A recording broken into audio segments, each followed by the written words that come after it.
Hey guys, I'm back again. I'm here in Cologne in Germany. I have a new addition to the wall today in my cabin, my solar powered battery laboratory. I've got things running at the moment, testing, battery testing and so on, so you might be able to hear it a bit in the background, but I don't care. I'm working and I've just got a bit of chill time here. A new addition to the wall. That is my Peruvian motorbike license plate from a motorbike we rode from Peru to New York. I sold it to a student in Brooklyn and then ripped it off just as before he was about to take it away. But yeah, what I want to talk about today is basically I was never aware of it before because I always just considered it to be normal. But in the comments over the last couple of years since I made my social media accounts public and they took off, a lot of people comment that I'm brave and that I have guts. And so I can only guess that to be true when so many people have said it. The Africans say it to me as well when I come across the Africans in the jungle. Or in the middle of nowhere, or I might be on the border of a war zone or something. They say to me, this is a very manly trip that you're making. You're very brave and you're resilient, which is like, they are like the biggest compliments you could ever get from an African, is for them to tell you that you are resilient. It's just unbelievable. I was so grateful driving across Africa. They're so kind and humble, the locals. But it makes me wonder if I'm brave, where did it come from? And obviously in previous vlogs that I've done, you will have heard that our house got stolen by the mafia, and I basically grew up in a war, and instability is my home. Because I grew up in instability for so many years that I don't really notice it anymore. Instability is fine by me. That's where nobody else wants to be. It's usually the best place you can be because that's where the money is. That's where the risk is. That's where the adventure is. So I take a lot from what I have from being comfortable in unstable surroundings, because the reward is always where the risk is, and that's where nobody else wants to be. And that's why I think 90% or more at least people would not want to have my life. And I'm not coming on these vlogs to say to people, aha, I've got all the freedom in the world and I've got a dream life that you can't have, because that's what all the other vloggers do. So I understand that, but my life is built exactly the way I want it. I love it the way it is, and it took me a lot of work to get it the way it is, to get my business remote, to move to Germany, to learn German, to learn how to file my German accounts like I just did this morning, to learn how to repair batteries. I've been doing that for 25 years now. I've just been repairing one on the bench over on the side here. So one of my reels on Instagram went hugely viral about a year and a half ago. It's called Always Lock Your Doors When You're Driving in Nigeria. And you may have seen it. It's had around 32 million views. Even people from Thailand were messaging me saying I was sat in the pub and it came up on my phone. Friends of friends. A friend told my friend, who told me in the pub a few weeks ago in Derbyshire, that their friend had seen me on their phone and showed me. So that's mad. But I tried to work out, why did it go so big? And in the video, if you've not seen it, it's in Nigeria, gangs lay down wood and tires and obstacles in the road to try and slow the cars down. And when the cars slow down, they try and hound you for money. And in this case, I came around the corner and I started to slow to go around the logs in the road, and a group of them came out of the bushes and started banging on the side of my car, punching the side of my car, trying the door, trying to get in. And I never realized when I posted that reel, but my face just stayed exactly like this while I was driving, just normal, like not panicking. And it worries me a little bit sometimes that I don't panic. When something happens, I'm dead calm when everyone else is running around screaming and panicking, which is a bit concerning for me. So from what I saw in the comments, and I can't read them all because I think there's a million comments on it or something, or a million likes and God knows how many comments, but it seems to be that it's the way my facial expression doesn't change even though somebody's hanging on the side of my car while I'm driving. So, but yeah, like I say, it's a bit of a concern that maybe I should be more concerned. And I am afraid of pain, definitely. There is nobody on this planet that isn't. But I'm not afraid of death. And I've learned through traveling, the more experiences I have, and obviously like everyone else, the older you get, for me personally, the less fear I have of dying. And I think that's just like when you put the news on, they'll say how many victims there were in the bombing, but they'll also separate how many children there were, because the death of children is so much more significant because it's based on age. The younger somebody is, the less you want them to die. Or the older they are, more generally people tend to think, well, they were that sick, it did them a favor. So I found that not only age works like that, but experiences. If I have the most incredible experiences in my lifetime, which I have had, and also through meeting 2 or 3 times as many people as the average person meets, it's easier to sort of say to yourself that I have lived my life.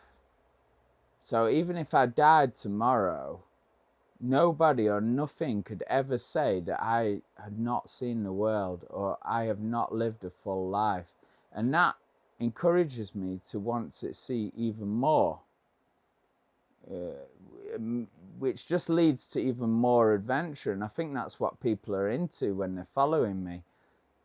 I'm going to be driving maybe into South Sudan in early next year. We'll see how it looks once I get back down there. So the point is that I have to question myself, why? If I am brave, what made me brave? Now, what happened is when the mafia stole our country mansion and my dad died, it was a war between him and the mafia. And he died in front of me after 2 heart attacks, a stroke and brain cancer. I grew up at his hospital bedside, and if I wasn't at his hospital bedside, I was in the court waiting room while my mother and my father were trying to fight them off. We had the aggression up at the house and death threats on the phone at night. I saw my dad moving shotguns around the house or taking me to school with a shotgun down the side of his seat in the car. So that's pure instability. You know, we had 5 evictions. We didn't know sometimes if they were going to come or if it would get overturned by a straight judge. It would go in front of a bent judge, he'd say evict them, and then my dad would appeal it, and then it'd go in front of a straight judge and he'd say no way. So it went on for 20 years, this. Since before I was born until like when I was 13 years old when my dad died. Now, when he died, they moved in, they came in, and but basically my mum ran away to London, left me in a 15-bedroom Victorian country mansion and coach house on my own. So I lived on my own and raised myself in this big house, which was very hungry times. I was very hungry from 13 to 20 years old. And I think that also may have made me more resilient and brave too, raising myself from such a young age. Hunger is something to I mean, at the time when you feel hopeless, you don't care. Even if you get a little bit of money, you don't buy any food anyway, because you become that hopeless through suffering. So when we eventually lost the house at 16, the bailiffs came, and the bent sheriffs and bailiffs and solicitors, and they smashed the doors into the house and dragged me out over the broken glass by my feet. We had a rooftop protest and everything. They just chucked us in the streets. We weren't even sure if they were going to come. We only had the clothes we were stood in, because we weren't allowed, obviously, to go back in the house. We had none of our possessions. We didn't get any of them until about 8 to 12 months later. And obviously, by the time that time comes, there's not really anything that you need anymore, because you've already, well, I can't say you've got it back, but what I had, at least after 8 months, I had 2 or 3 sets of clothes. But for the first couple of months, I was wearing only 1 set of clothes. I remember standing in the laundrette, a public laundrette, with a towel around me that wasn't even big enough to cover me properly, while my clothes are in the washing machine, because I've been wearing them for about 4 or 5 days straight. Just some cheap clothes. And I had to stand there with a towel around me for like an hour or so while they were washing and drying, because I couldn't afford another set of clothes. So I know what it's like to be hungry, and I know what it's like to be poor, and I know what it's like to be rich. So it's basically, what I'm saying is that life led me then into looking at ways of making money. Now, I'm going to tell you the truth about me.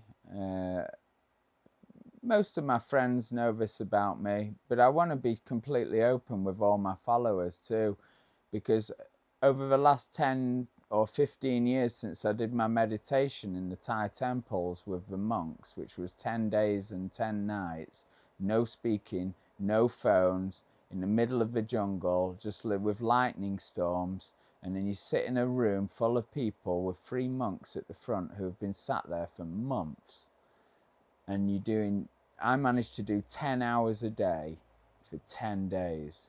And you can do up to 13 hours a day or 14 hours a day if you can manage it. And when I say 10 hours a day, I meant with my legs crossed and my eyes closed, sat in silence. The only thing you could hear was like the mangoes falling on the roof, or coconuts falling on the roof of the temple and rolling down off the trees. So that led me to a lot of peace, and it taught me to be truthful. And since then, I've been very honest, and I practice something called brutal honesty, because you feel so good by being brutally honest, and everyone knows where they stand with you. People are not stupid. People know when you're lying, and you know when you're lying, and you feel bad about it. And I just take so much from being brutally honest with people. Yeah, sometimes it has its drawbacks, especially with girls, but it has its gains as well.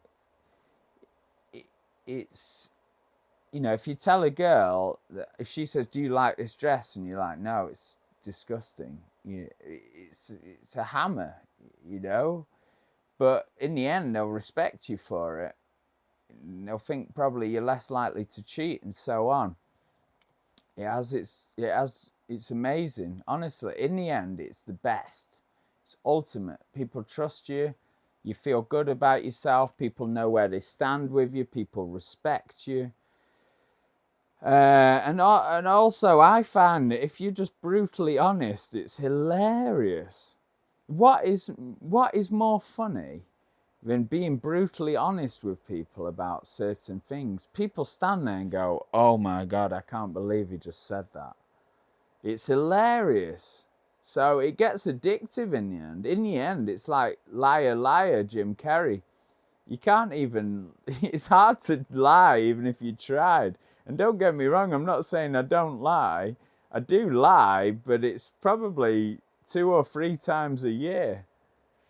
I lie to the African police all the time because they're trying to steal from me. So when I'm down there, I lie quite often. But you know, in the real world, like in reality, I don't really lie.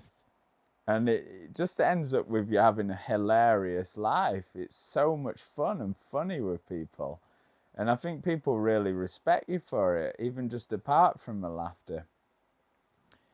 So it leads on to basically that during those times when I was 16 years old, I got my first apartment in a town called Buxton in Derbyshire, which was just near my old house.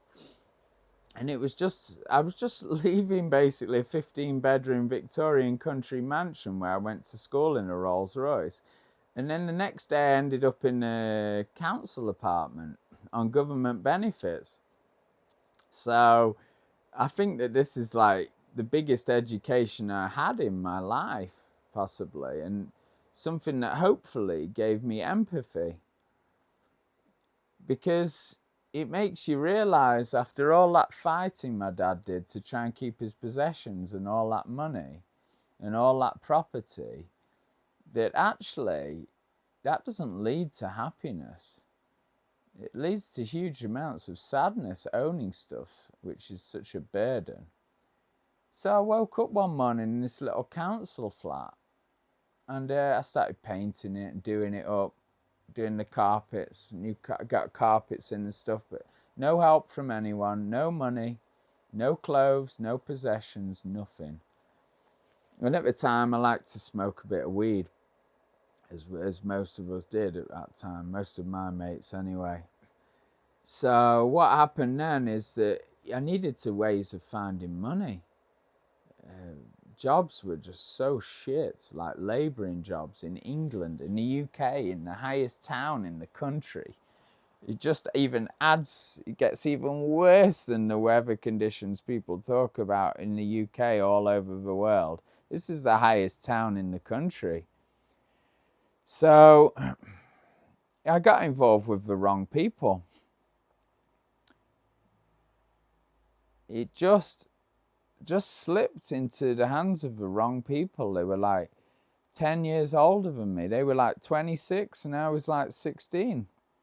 And these people, God even knows, it's hard to say. I mean,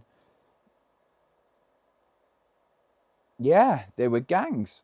They were mobsters. They came down from Manchester to this small town, and they were drug dealers. And it started off that I found out that they were selling weed, and then it turned out they were selling coke, and then it turned out they were selling heroin. And I needed the money, so I started dealing weed, just resin, which was like Class C, which is like obviously the weakest drug going. But generally speaking, I stuck to that to 95%, smoking it and selling it. And I got caught for it in the end by the police. Nearly went to jail. 18 years old, I think I was. Just turned 18, I think. Nearly went to jail for it. Ended up with like 80 hours community service or something. And they put me on like an enhanced thinking skills course, which I tell you what, that was epic. That was an epic course. Must have cost a fortune the way that was taught. And I even got taken there and back in taxis. Thank you to the British system for that. What happened is I was so mouthy in the classes. There was 20 classes to be done over like a 3-month period. And we got to like the 18th class, and I was that mouthy to one of the teachers, one of the managers, that he made me go back to court. And court sent me to do the course again. So I didn't just get the course once. I got the course twice, and that really was a huge education. Education in things like the drawback of instant gain, things that I still use to this day now. Fast money is bad money, and so on and so on and so on. And yeah, basically, I ended up growing up in crack houses. Going from living in a Victorian country mansion, going to school in a Rolls Royce, crashing the Rolls Royce into our fountain at 4 or 5 years old, to then waking up in a council apartment the next day and being around heroin dealers, smoking crack all the time, stood in the kitchen in silence. They'd stand there for like all night long from like 10 p.m. till 5 a.m. the next day, just be stood there in silence with the birds singing. Wouldn't say a word to each other, just smoking can pipes. I'll never forget that scent of smoking crack. But I was strong. I knew I was made for better things in my life, and hopefully here I am. I stuck to weed. Even though all my friends were sniffing coke and still do to this day, or smoking crack, or whatever, I never witnessed somebody use a needle. It didn't get that bad, but dealing heroin is worse than taking it, in my opinion. So, yeah, it got worse, but I never witnessed somebody using a needle. It was shocking the way I was living from like 17 to 20 before I could get myself on my feet. I always said no. I mean, I tried most drugs, but I never got addicted to anything in my life. Even now, I smoke some cigarettes on the weekend when I have a beer, but that's it. I could chuck them in the drawer, never smoke one for the rest of my life, wouldn't give a shit. I just do it because I enjoy it. It's like refreshing in some weird way when I have a beer. It's like a reset. So I grew up. I was living in this crack house, and people downstairs in the kitchen smoking crack. And I knew that I was made for better things, and I'd go to people's houses, or they'd all come to mine. I was usually the host, and people would come round with loads of bags of cocaine and just sniff it all night long. And I'd just be sat there with my weed and my beers, and I was fine. Sometimes people would pressure me saying, come on, have a line, Chaz, have a line. And I made up this lie, and it was just that to stop people pushing me, to make me feel like I'm one of their group. I would just say, I've just had one 5 minutes ago. Anyone watching this now from these groups will be like, you cheeky cunt. But anyway, I'd just say, I've just had one 5 minutes ago. And that just gave them peace in their mind that I'm on their level, sort of thing. But I hadn't. I was drinking beers and smoking weed all night. And then I'd just collapse, go to bed and just leave everyone sat up, calling around, trying to get more. At this time, I managed to get myself enrolled for college as well. I was taking myself out of a crack house. I was leaving house parties with booming fairground speakers in cellar rooms and stuff like that. Big sessions going on. People smoking crack in the kitchen. And I would just be putting my rucksack on going to college. Mad. And I'd go back to my apartment at 5 o'clock in the morning on my bicycle, cycling around the coldest edge of a hill probably in the UK with the wind blowing in my face, and get changed and then go out to college. But the water, I didn't even have any heating because it was a prepaid heating gas meter. It was cold water in a town called like Harper Hill. It's even higher up than Buxton. So you get that icy blast from the wind, and then you get in, and all you've got is it's cold indoors. All you can do is get in bed. That's the only way to be warm. And I didn't even have a mattress for quite a while. Just sleeping on the floor in cat piss because I had a cat to keep me company. But I'd get up and I'd go and wash, and you just splash your face a little bit with this very cold water. I hadn't had a bath for days, and I'd just go out and go to college. I'd be like 20 years old by this point, just sit amongst a load of 17-year-olds that all live at home in comfort with full cupboards of food, and their dad paying their 24-hour gas heating. They had no idea what I was doing, where I was from, what my life was about. I'd feel like, I'd missed a few years, and I thought I wished I was here at 17 and hadn't fallen 3 years behind, but people hadn't lived through what I'd lived through. That's one part of what made me tough, if that's what people think I am. And there's nothing more masculine to be than to be brave. So I believe what people say when the Africans say I'm a manly guy and I'm a masculine guy.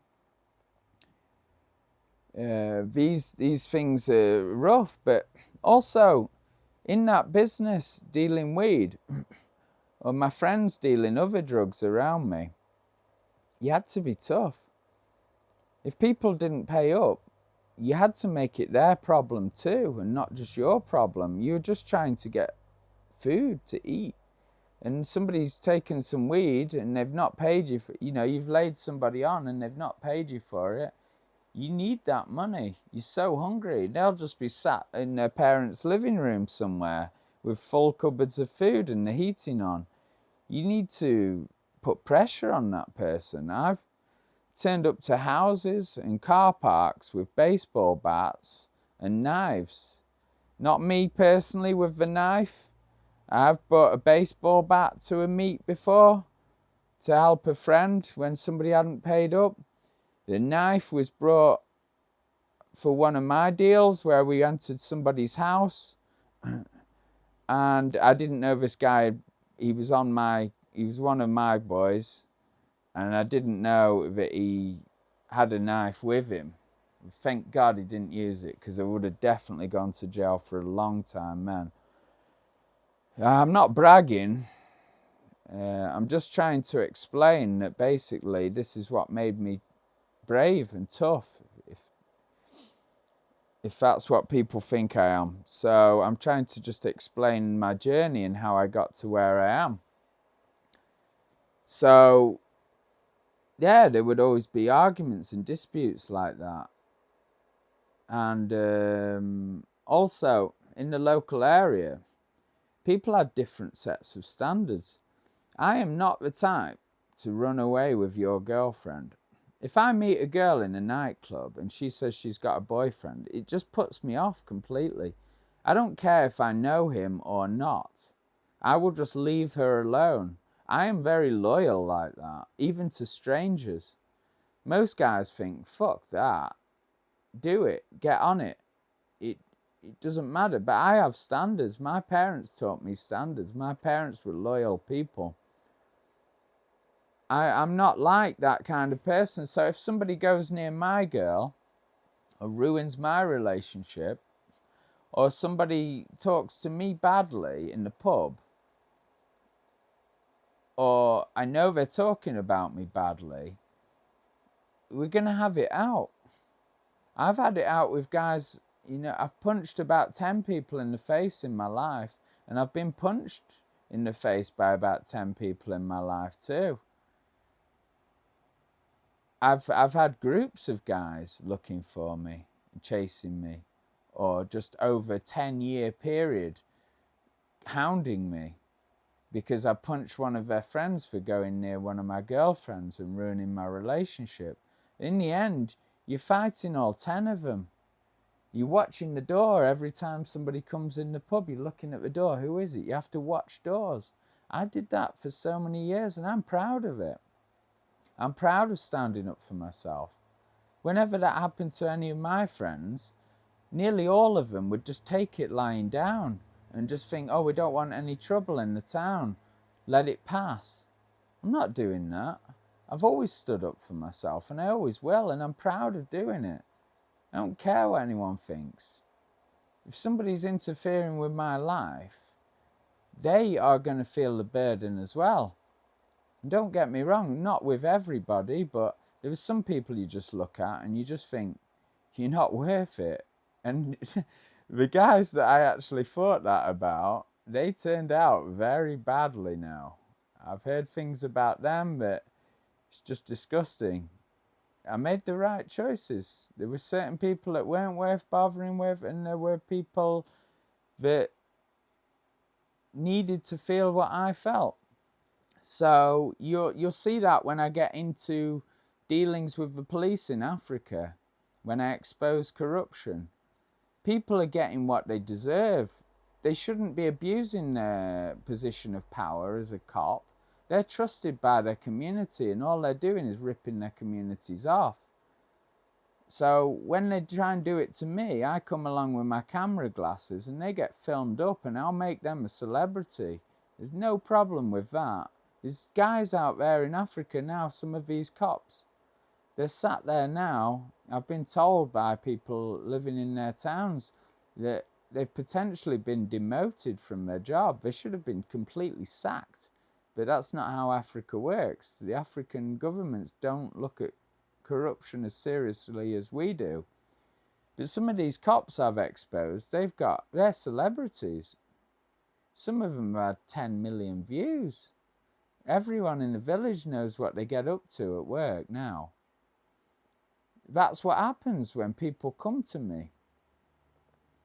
I don't take any shit, and I'm proud of it.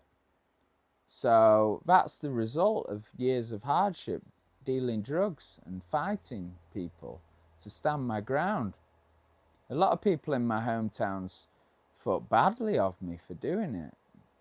But the truth is, I know that people say fighting is not right, but sometimes it's justified, just like the law says. If somebody attacks you, you're allowed to attack them back. It's called self-defense. So I think people are starting to see now that actually I was just standing my ground. I've put up with, I've had to deal with a lot of shit in my life, but I can't say I really put up with it. It's people have been dished out a load of shit by me as well. Yeah, you'll see this soon. I'm going to do some reels about when I broke into a Chinese laboratory because they were supposed to produce circuit boards for me for my electric skateboards, and they promised 1 month, and they kept promising every month for 7 months, and in the end I flew over there, climbed over the turnstiles into this glass container laboratory where everyone's wearing white anti-static suits, and I lay down in the middle of the floor in front of about 60 employees with my rucksack under my head, and I said to the boss, I'm not moving until you start production. There are quite a few instances, crazy things that I've done in my life. You know, that's just outside of what I've done in Africa with the police, as you've probably seen on my reels and shorts. There are situations like that and extremes that I've had to go to get to where I am in my life now. People say, oh, want to become influencers these days. All our younger generation, they don't want to have a proper job. They don't want to have a proper trade like my batteries here in my workshop. They all want to just become influencers so they don't have to work. They can just travel the world and do nothing. Yeah? They don't realize that actually becoming an influencer is because you've pursued your passion. And by pursuing that passion, people like it and they follow you. I mean, you can become an influencer because you say, oh, I'm going to sit in a studio and take pictures of cameras and review them and stuff like that. Sure, you can. But there's a big difference between being an influencer that's pursuing their passion and being an influencer that just wants to make some money and not have to work. My real trade is this electronic battery recycling here. I've been building batteries for 25 years. But what I'm saying is that what you see me doing down in Africa is part of who I am.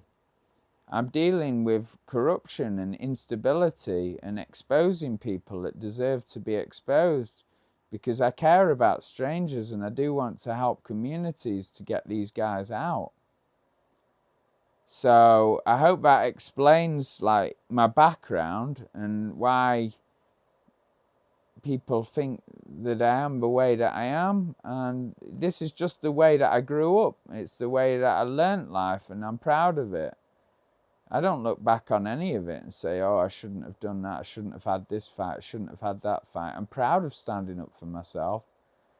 My friends that never stood up for themselves, they just turned out now into lives that they hate. And it's unfortunate if they were not strong enough to stand up for themselves or fight for a better position. But yeah, it's just, I don't know. That's just the way life goes, and I'm proud of what I've done. Anything that's easy is not worth having, is what I'm trying to say. You have to fight. You have to fight like hell for anything that's worth having. That's including women, business, travel, anything. You have to fight for it. If you fight for it, you get the best. It's worth having. If it comes easy, it's not worth having. And this is the life I built. It didn't come easy. I learned in my life the best route to go is the hard route. If you just keep choosing the hard route all the way, and I'm not saying in every case, that doesn't mean go and get yourself arrested by the cops for no reason. It doesn't mean just choosing the hard way is just going on. You know what I mean? I chose the hard route. I chose to go into business. Business is difficult. I choose to move to Germany and learn a new language. It's difficult.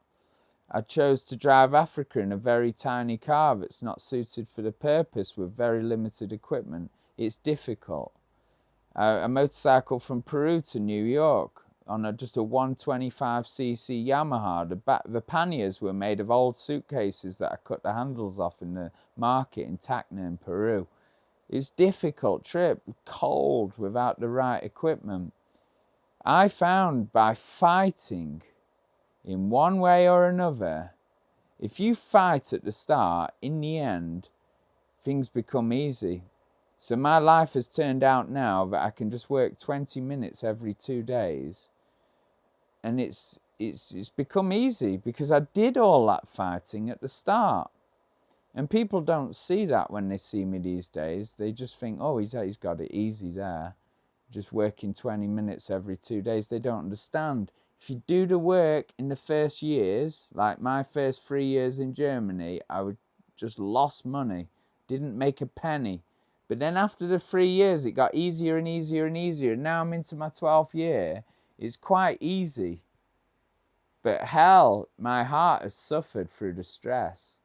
And that is a sacrifice. And that is why the reward always lies where the risk is. So I hope you guys can take something from this.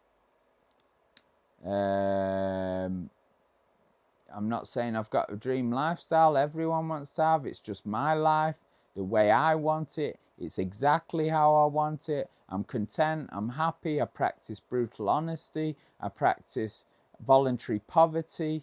I practice meditation, business, just always fighting for something. And then in the end, it becomes easy. And then you don't end up in a job that you hate. If you always take the easy route, you'll just be in the job centre on benefits.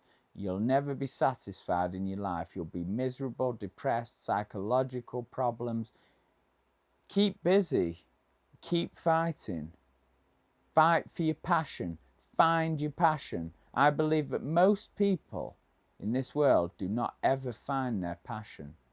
It's not as easy as it may seem to find a passion. I have 5 passions. I could only even name you 3 of them now because they're so natural for me to do. I forget that they're even passions, like my business here. This doesn't feel like work when I come in here. I enjoy it. It's just something that I do. It's like breathing. Do you think every minute of every day, oh, I'm breathing now, and now I'll breathe out, and now I'll breathe in? No, you don't. Passion is something that you just made for, something that you just do. and travel is my passion. Electronics is my passion. So on and so on. Yeah, that's it for today anyway. I'm flying to the UK for Christmas, and if I've not made another vlog before Christmas, which I probably will have done, because I want to do another vlog. I want to do a vlog about not rushing, basically. And yeah, maybe I'll squeeze that in before Christmas. Have a good Christmas, guys. Speak to you soon.